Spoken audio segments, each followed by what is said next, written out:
सभी से हो गया था, किसी को डाउट है? हो गया था सर। चलो वेरी गुड। तो फिर हम स्टार्ट करते हैं। ये ऐसा आता है, देखो, मेथड्स ऑफ सॉल्विंग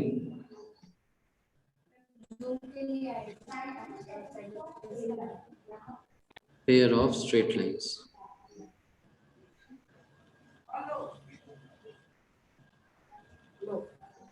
ठीक है, solving pair of straight lines का क्या मतलब बताया था मैंने, याद है?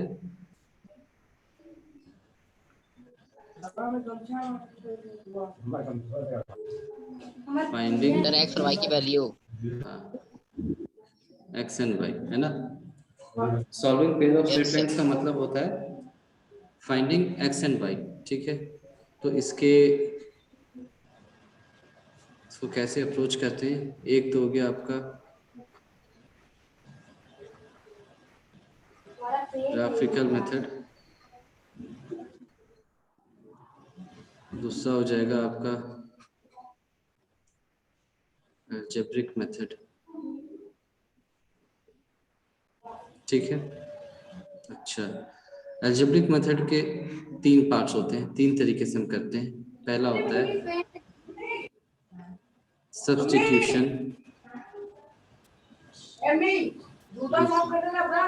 माइक ऑफ करो अपने, एलिमिनेशन, थर्ड है क्रॉस मल्टीप्लिकेशन।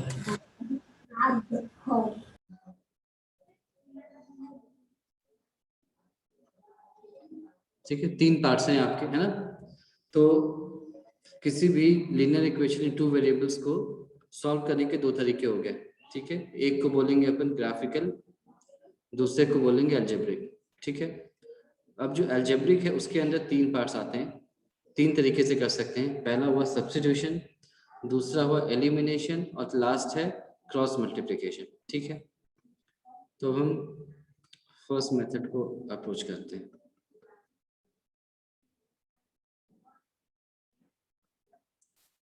पहला है एलिमिनेशन।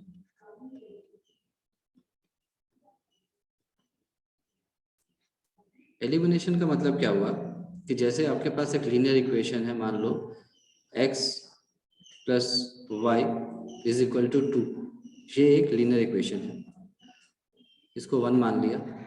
दूसरा लीनियर इक्वेशन है आपका, मान लो 2x plus 3y is equal to क्या माना, 8 मान लिया। ठीक है, दिख रहा है सभी को? Yes sir. तो एलिमिनेशन का मतलब होता है आपका कि एक आपके पास 2 वेरिएबल हैं, एक वेरिएबल को उठा करके दूसरे में रख दिया और सॉल्व कर दिया। ठीक है, तो यहाँ पर देखो मेरे पास क्या है, x plus y is equal to 2, तो इसको ऐसे लिख सकता हूँ मैं, x is equal to 2 minus y, ऐसे लिख सकते हैं। Yes sir. अब ये जो x की वैल्यू आई, इसको मैंने फिर से उठा करके सेकेंड इक्वेशन में रख दिया, इसको x की वैल्यू को यहाँ रख दिया, तो इससे क्या हो गया, 2 माइनस वाई 3y। तो इससे क्या है, इससे हमने क्या किया कि हमने x की वैल्यू को सब्स्टिट्यूट किया यहाँ पर, है ना। तो आप चाहो Yes, तो एक लाइन लिख दिया,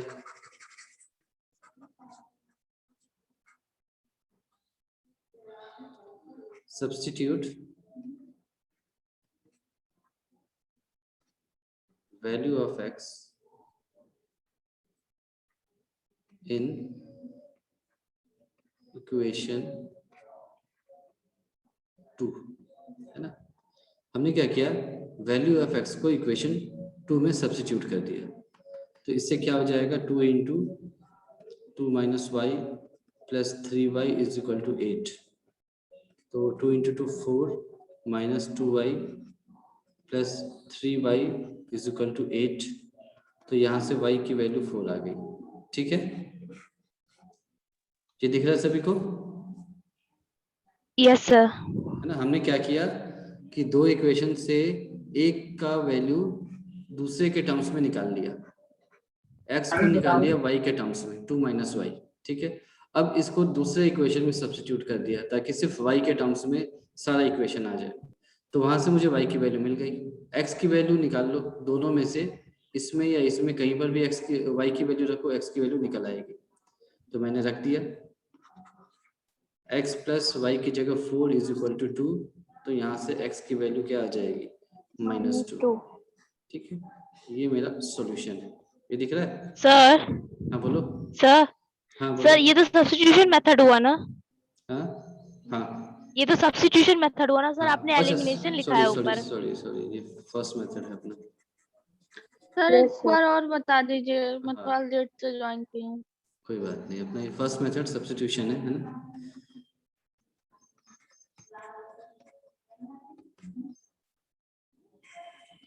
सब्स्टिट्यूशन मेथड में क्या होता है, जैसे देख लो हमारे पास दो इक्वेशन है, एक है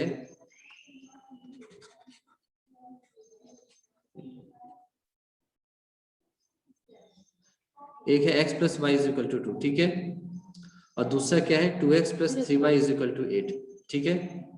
दो इक्वेशन थे, Yes, मुझे sir. इसको सॉल्व करके x और y की वैल्यू निकालनी है, ठीक है। तो मैंने क्या किया, पहले इक्वेशन को ऐसे लिख दिया, लिख सकते हैं ना, x प्लस वाई 2 है तो x क्या हो जाएगा 2 माइनस वाई हो Yes, sir. जाएगा, ठीक है। ऐसा क्यों किया, Yes, sir. ऐसा क्यों किया, ऐसा इसलिए किया क्योंकि मैं एक ऐसा इक्वेशन बनाना चाहता हूँ जिसमें सिर्फ एक ही वेरिएबल हो, है ना। यहाँ पर हमारे पास दो इक्वेशन है, दो वेरिएबल्स के टर्म्स में, तो हम एक ऐसे इक्वेशन को बनाना चाहते हैं जिसमें केवल एक ही वेरिएबल रहेगा, तो उस वेरिएबल की वैल्यू निकालनी आसान है। तो हमने x को निकाल लिया y के टर्म्स में, अब x की इस वैल्यू को इस वाले इक्वेशन में सब्स्टिट्यूट कर दिया, दूसरे इक्वेशन मतलब एक इक्वेशन से वैल्यू निकालते हैं और दूसरे में उसको सब्स्टिट्यूट कर देते हैं, वापस से पहले में सब्स्टिट्यूट करोगे तो 0 इज इक्वल टू 0 आ जाएगा, है ना, कोई मतलब नहीं रहेगा उसका, ठीक है। तो एक इक्वेशन से हम वैल्यू निकालते हैं और दूसरे इक्वेशन में सब्स्टिट्यूट कर देते हैं। तो देखो करेंगे तो क्या आएगा, ऐसा कुछ आएगा 2 into x plus 3y is equal to 8 था, x की जगह 2 माइनस Yes, वाई sir. रख दिया, तो ये क्या हो जाएगा 4 minus 2y plus 3y is equal to 8, तो वहां से y की वैल्यू आ गई 4 आ गई, ठीक है। अब 4. x की वैल्यू निकाल लो यहाँ से, ठीक है, x की वैल्यू निकाल लो, तो समझ में आई है। Yes, sir. अच्छा यहाँ पर बताओ, पहले हम हाँ बोलो। दिया रहता है तो एक वेरिएबल के मतलब एक वेरिएबल के इक्वल सारा चीज कर देते हैं इक्वेशन को। हाँ सारा पहला एक दो इक्वेशन होंगे, तो दोनों में से जो भी आसान लगे उस इक्वेशन में, Yes, sir.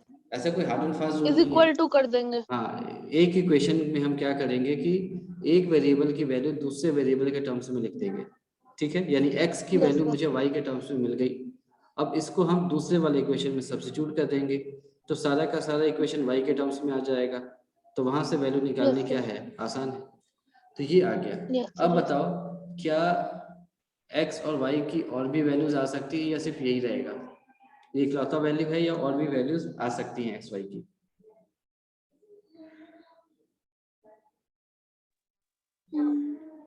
समझ में आया मैंने क्या पूछा, मैंने कहा कि हमने इक्वेशन को सॉल्व किया, x की वैल्यू आई -2, y की वैल्यू आई 4, तो क्या x एंड y की और भी वैल्यूज पॉसिबल हैं या सिर्फ यही एक वैल्यू रहेगा।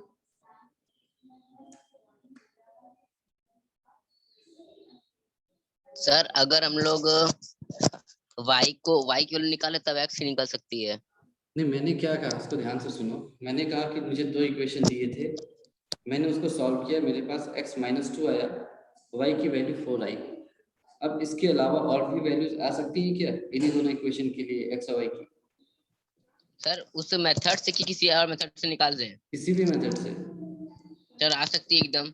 आ सकती हैं, Yes, sir. पक्की बात है, सर ग्राफिकली भी है सर। आ Yes, sir. जाएंगी आ जाएंगी। Yes, सर अगर कंफर्म नहीं है x की सर। वैल्यू हम आ जाएंगी, अगर सर ग्राफिकल मेथड से करें तो आ सकता है। आ सकता है क्या, अच्छा इसका मतलब है कि ग्राफिकल मेथड सही है, सब्स्टिट्यूशन मेथड गलत है। नहीं सर ये कोई नहीं कह रहा है, फिर सारा मेथड सही है बट कंफर्म नहीं है। कंफर्म नहीं है तो करो। सर जैसे कि एक जैसे मिनट हम रुको इसमें रुको, ग्राफ, 1 मिनट रुक जाओ, है ना, कुछ नहीं बोलो। तुम्हारे सामने इक्वेशन है, तुम मुझे अब बताओ इक्वेशन देख करके कि आ सकती है क्या। x + y = 2 दे रखा है और 2x + सर आ 3y सकता है कैसे कंफर्म करते हैं कि आ सकता है या नहीं आ सकता, कैसे कंफर्म सर, करते हैं। RHS के = करके। नहीं, ऐसा नहीं होता, मैंने तुमको बताया होगा जो इसका बेसिक है, a1/a2 = b1/b2 = c1/c2, इस तरह से कुछ बताया हाँ होगा। सर, हाँ सर, अब इससे हाँ करके सर। बताओ मुझे, इसको यूज करके बताओ।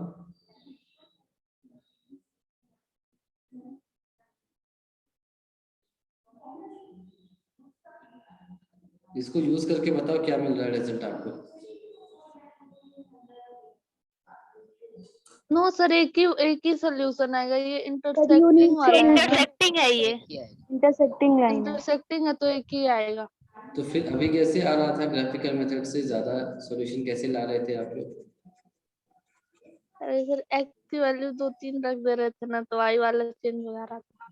मैंने क्या बोला यहाँ पर आपको, आप जो सोच रहे हो x की 2-3 वैल्यू रखोगे तो इसी इक्वेशन का की आएगी ना, या फिर एक इक्वेशन की अलग अलग आएगी। मैं इनका सॉल्यूशन पूछ रहा हूँ, यानी आपस में, सॉल्यूशन का मतलब होता है आपस में, इन दोनों को सॉल्व करने के बाद, है ना। ये तो मुझे भी पता है कि इसमें इनफाइनाइट पॉइंट्स लाई कर रहे होंगे, पहले वाले इक्वेशन में भी एक्स वाई की इनफाइनाइट पॉइंट्स हैं, दूसरे में भी एक्स वाई की इनफाइनाइट पॉइंट्स हैं। सॉल्यूशन का मतलब है कि आप इन दोनों को सॉल्व करके कितने पॉइंट्स ला सकते हो, है ना। तो यहाँ पर देखो, हमने इसीलिए कहा है यहाँ पर इतने सारे तरीके हैं। तरीके का मतलब ये नहीं होता कि सॉल्यूशन अलग अलग आएगा, ठीक है। तरीके का मतलब सिर्फ करने का तरीका बदल जाएगा, सॉल्यूशन एक ही रहेगा, सॉल्यूशन कभी नहीं बदलता, ठीक है। फिर तो ये मेथड ही नहीं रहेगा। अगर किसी ने इस मेथड से किया, x की 4 वैल्यू आ गई, इस मेथड से x की 1 भी वैल्यू नहीं आई, इस मेथड से 5 वैल्यू आ गई, फिर इसका कोई मतलब ही नहीं है ना। फिर कैसे पता लगेगा कि हम एक ही क्वेश्चन को सॉल्व कर रहे थे अलग अलग तरीकों से, जब सबका आंसर अलग आएगा। बात समझ में आई कि किसी भी Yes, मेथड sir. से करोगे सॉल्यूशन यस सेम रहेगा, और उसका जो कोर है वो यही है। क्या है उसका कोर, आपको a1/a2 निकालना है, b1/b2 निकालना है और c1/c2 निकालना है, और चेक करना है कि आपकी क्या वैल्यूज आ सकती हैं और क्या नहीं आ सकती हैं। समझ में आ गई बात, ये नहीं चेंज हो सकता, सारी चीजें इसी के बेस पर आएंगी। जिसका मतलब ये क्या है, यूनिक सॉल्यूशन, ठीक है। Yes, sir. ये आंसर हुआ, यूनिक सॉल्यूशन आएगा। इसमें किसी को डाउट है। No sir. No sir. अच्छा, मान लो इसको हमने हम इसको सॉल्व कर रहे थे, है ना। सॉल्व करने के बाद आखिरी में कुछ ऐसा आ जाए, मान लो 17 = 17, दैट इज 0 = 0, इस तरह का फॉर्म आ जाए। मतलब यहाँ लिख देता हूँ मैं,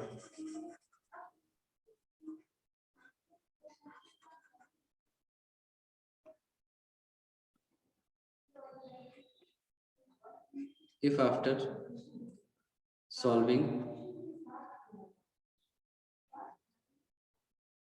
using substitution method,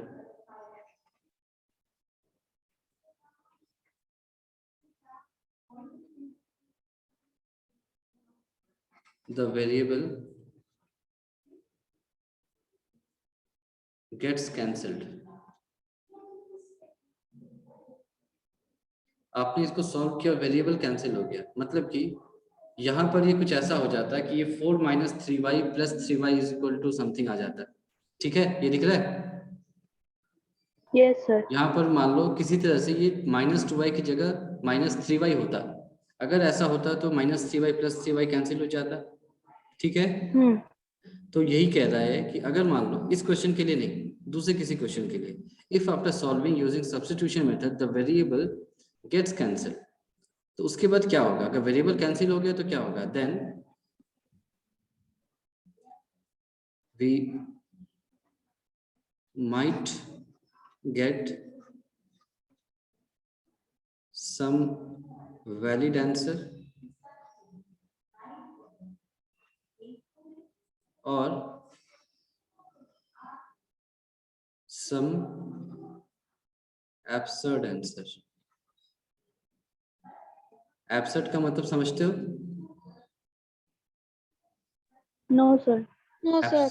एब्सर्ड का मतलब होता है अलग, मतलब अलग मतलब अजीब सा, है ना, गलत मान लो, जो संभव नहीं है ना, जो संभव थोड़ा नहीं नीचे है। कर दीजिए। इनवैलिड। हाँ, इनवैलिड सही वर्ड होगा, उसके लिए लिख देते हैं, है ना, इनवैलिड, है ना, जो कि संभव नहीं है। जैसे मान लो x इज इक्वल टू 2 आ जाए, मान लो, और हमने माना था कि x is a negative number, हम ये मान के चल रहे थे कि x एक नेगेटिव नंबर है, और सॉल्व करने के बाद x इज इक्वल टू 2 आ गया, तो ये क्या है? एब्सर्ड सा रिजल्ट है ना, ये एब्सर्ड रिजल्ट है। क्यों? क्योंकि 2 हमेशा पॉजिटिव है और x हमेशा नेगेटिव है, तो नेगेटिव नंबर कभी पॉजिटिव के बराबर हो नहीं सकता, तो ये हमारा गलत है। तुमको याद हो हमने रेशनल और इरेशनल भी ऐसे ही प्रूफ किया था, ठीक है, कि हम मान के चलते थे कि रेशनल है √3 या √2, और उसके बाद अपन सॉल्व करते करते पता चलता था कि नहीं, ये तो रेशनल की प्रॉपर्टीज है नहीं, एब्सर्ड यानी इनवैलिड से रिजल्ट आते थे। तो यहाँ पर भी यही कह रहा है कि अगर मान लो, कॉन्ट्राडिक्ट मेथड। हाँ, वो वहाँ पे जो कॉन्ट्रडिक्शन होता था तो वहाँ पर तो हम मान के चलते थे, लेकिन यहाँ पर ऐसा नहीं है। यहाँ पर हमको क्वेश्चन दिया गया और हमने उसको सॉल्व किया और वेरिएबल गायब हो गया, मतलब इक्वेशन में ना तो x रहा ना तो y रहा, तो उसके बाद कहता है then we might get some valid answer, या तो कुछ वैलिड आंसर मिलेगा या सम एब्सर्ड आंसर मिलेगा। इसका मतलब क्या है? वैलिड आंसर का मतलब क्या हो गया, और इधर एब्सर्ड आंसर। मेरा लैपटॉप बंद होने वाला है और लाइट है नहीं, तो आई डोंट नो कब तक अपन कंटिन्यू कर पाएंगे। Let's see. वैलिड आंसर मान लो ऐसा कुछ आ गया, 0 इज इक्वल टू 0, ये वैलिड है, 0 0 के बराबर होता है हमेशा ही, ठीक है ना। Yes. और ये कुछ भी हो सकता है, जैसे 4 is equal to 4, 10 is equal to 10, cancel कर दोगे तो आखिरी में 0 इज इक्वल टू 0 ही आएगा। और Yes, इधर मान sir. लो 0 इज इक्वल टू समथिंग आ जाए, 15 5 आ जाए मान लो, एब्सर्ड एग्जांपल है ये। इसका मतलब ये नहीं है कि Yes, हमेशा यही आएगा, ये कुछ भी आ सकता है, -3 इज इक्वल टू 2 आ गया, कुछ भी एब्सर्ड सा आ गया। अगर ऐसा है तो ये इसका मतलब हम क्या सॉल्व कर रहे होंगे, इनफाइनाइटली मेनी सॉल्यूशन आएगा, yes, sir. क्योंकि है ना। क्यों? क्योंकि x y के हर वैल्यू के लिए ये वैलिड है, तो Yes, इसके sir. इनफाइनाइट सॉल्यूशन हो जाएंगे, पहली चीज। और यहाँ पर क्या हो जाएगा फिर? No solution.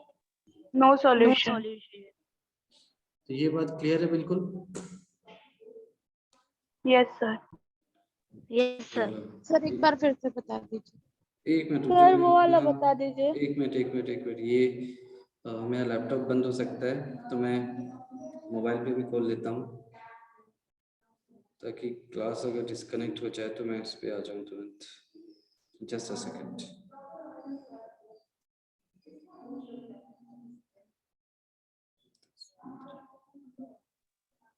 सर आज हम लोग की फिजिक्स की क्लास नहीं चलेगी, क्यों? अरेंजमेंट लगा है। किसका किसका अरेंजमेंट है उसमें? तो माला मैम का। माला अच्छा, मैम का। चलो इसी चलो के यहाँ बाद पर, है, लेकिन ईआरपी पे शो नहीं हो रहा। हाँ नहीं है सर, उनकी तबीयत खराब है सर की।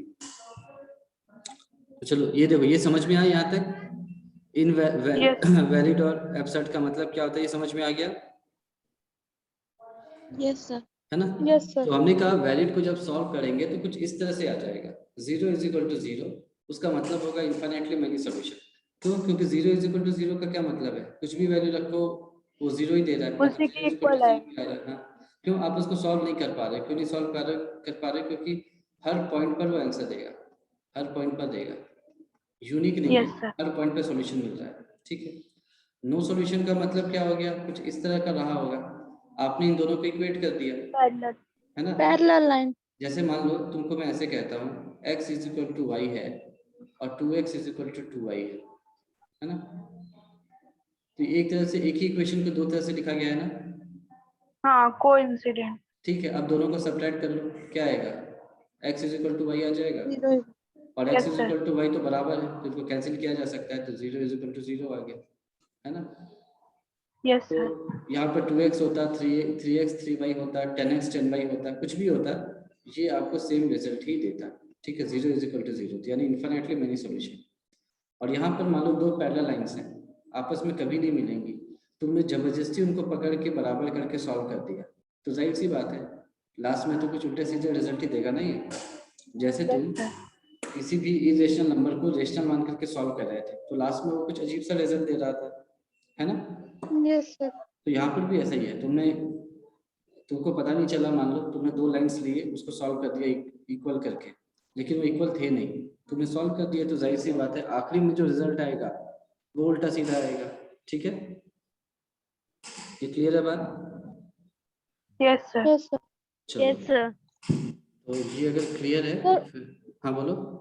सर वो वाला बता दीजिए, आपसे क्लास में बोली थे अटेंडेंस वाले सर, जो उसमें पॉलिनोमियल का क्वेश्चन था और वो दिया था कि हमारा जो मतलब एक्स होगा वो पॉजिटिव निगेटिव होगा, इस टाइप वाला मुझे ध्यान नहीं, जो कल आप टेस्ट में दिए थे। हाँ हाँ मैं देखता हूँ एक बार, है ना, वो क्वेश्चन में पढ़ा होगा, मुझे ध्यान नहीं है ना, मैं उसको कॉपी करके फिर देख लूंगा, है ना, अभी मुझे याद नहीं है क्वेश्चन क्या है, ठीक है। उस वक्त तो जो दिमाग में आया दे दिया, है ना।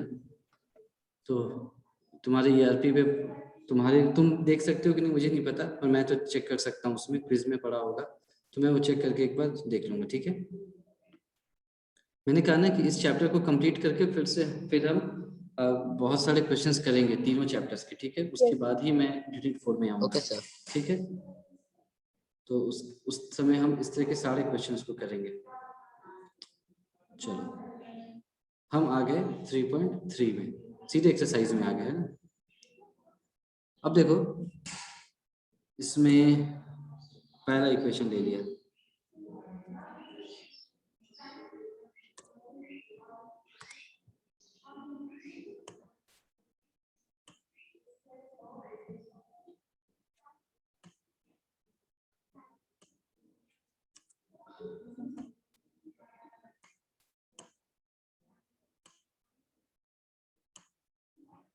ठीक है।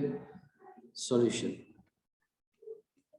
पहला इक्वेशन क्या है आपका, x plus y is equal to 14, ये है 1, और दूसरा क्या है x minus y is equal to 4, ये है 2।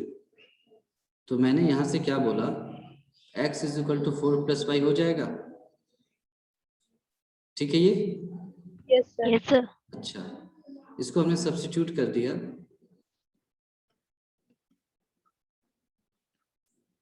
इन इक्वेशन 1 में, सब्स्टिट्यूट कर दिया, x की जगह क्या रखा, 4 plus Y, 4 plus 5 plus y is equal to 14. तो यहाँ से 2y इज इक्वल टू 10, यानी कि y इज इक्वल टू 5 आ गया। Yes, sir. y is equal to 5 आ गया, तो आप देख लो क्या आ रहा है आंसर आपका, x था 4 प्लस वाई, यानी कि 4 plus 5 which is equal to 9, ठीक है। तो ऐसे लिख Yes, sir. सकता हूँ क्या, x is equal to 9 and y is equal to 5 लिख सकता हूँ, और ये क्या है, यूनिक सॉल्यूशन। Yes, sir. ये आंसर, यहाँ तक किसी को डाउट है? No sir. स्ट्रेट फॉरवर्ड है, आपको दो इक्वेशन दिया, एक किसी भी इक्वेशन को पकड़ा आपने जो भी आपको आसान लगता है ना, दोनों अगर टफ है तो उसमें से जो आपको आसान लगता है उसमें से किसी भी एक को दूसरे के टर्म्स में लिख दिया, है ना, x को y के टर्म्स में लिख दिया या y को x के टर्म्स में लिख दिया, जो भी आपको जो भी करना है ना। अब इसमें से जैसे दो में से मैंने दूसरे को पकड़ा था, इसको पकड़ा, तो जो भी वैल्यू आई उसको पहले वाले में रख दिया, ठीक है। अगर मैंने x को लिखा होता 14 माइनस वाई, तो उस वैल्यू को मैं इक्वेशन 2 में रख देता और सॉल्व कर देता, यानी सर हम ऐसे भी तो कर सकते हैं, जैसे मान लीजिए हमने दूसरा वाला इक्वेशन लिया तो हमारी y की वैल्यू आ गई, तो हम इसमें x की वैल्यू ना रख के ऊपर वाले में रख दे। हाँ, तो क्या आ रहा हाँ है वहां से क्या आ रहा है, सर हाँ अगर x और y सब चीज कट गया तो मैंने आके भी ऊपर क्या बताया था, तुम्हारा ध्यान दो, इनफाइनाइट सॉल्यूशन। ये क्या बताया था? इनफाइनाइट सोल्यूशन होगा ना। इनफाइनाइटली मेनी सॉल्यूशंस हुए। मैंने यही बताया था ना कि अगर वेरिएबल कैंसिल हो जाए, सब कुछ कट जाए, तो दो चीजें होंगी, या तो वैलिड आंसर आएगा या तो एब्सर्ड आंसर आएगा। अगर वैलिड आ Yes. गया 0 = 0 इस टाइप का आ गया तो इनफाइनाइटली मेनी सॉल्यूशन। इस टाइप का कुछ आ गया अजीब सा, 5 = 10, 5 = 6, 4 = 7, कुछ भी आ गया जो कि होता नहीं है, तो नो सॉल्यूशन आएगा। ठीक है, ओके सर, ओके। ठीक है। तो यहाँ से अपन ने एक ये वाला किया इक्वेशन। चलो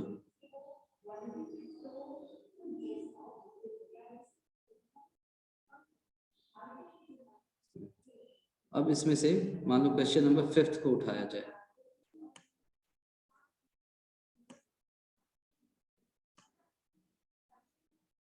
इसको इसलिए लिया क्योंकि ये थोड़ा रूट वगैरह इसमें इन्वॉल्व है।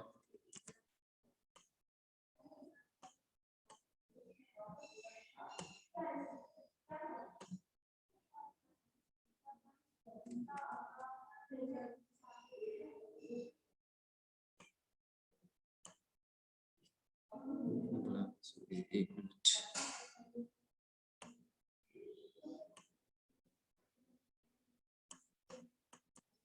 ठीक। तो क्वेश्चन हमारे पास क्या है, √2x प्लस √3y 0 के बराबर है और √3x माइनस √8y ये भी 0 के बराबर है। ठीक है, तो इसको मैं आगे लिखता हूँ, √3x माइनस 2√2y = 0 के बराबर है। ठीक है, तो यहां से आप किसी भी इक्वेशन को यूज कर सकते थे। मान लो मैंने ऐसे लिखा, x = माइनस √3/2y, ये लिखा मैंने, मान लो ये ठीक है। हेलो, यस सर सर, नहीं ठीक।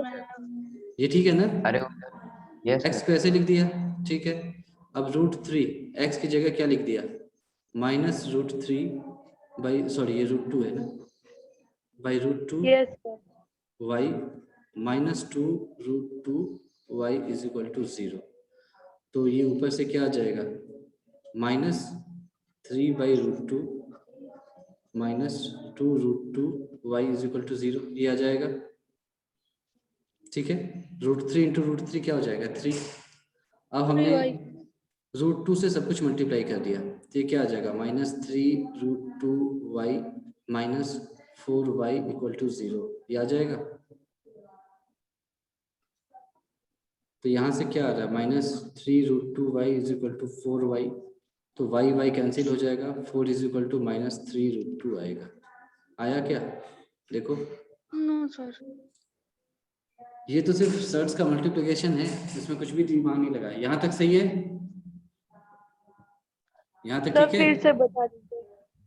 सर फिर से। ये वाला ठीक है, समझ में आया। x की वैल्यू निकाल ली, हाँ सर वो आ गया। उसको यहाँ पर रख दो, इस वाले में रख दो, इस वाले में रख दो। Yes sir. तो √3 अच्छा, सब्स्टिट्यूशन मेथड। वही तो कर रहे हैं अभी,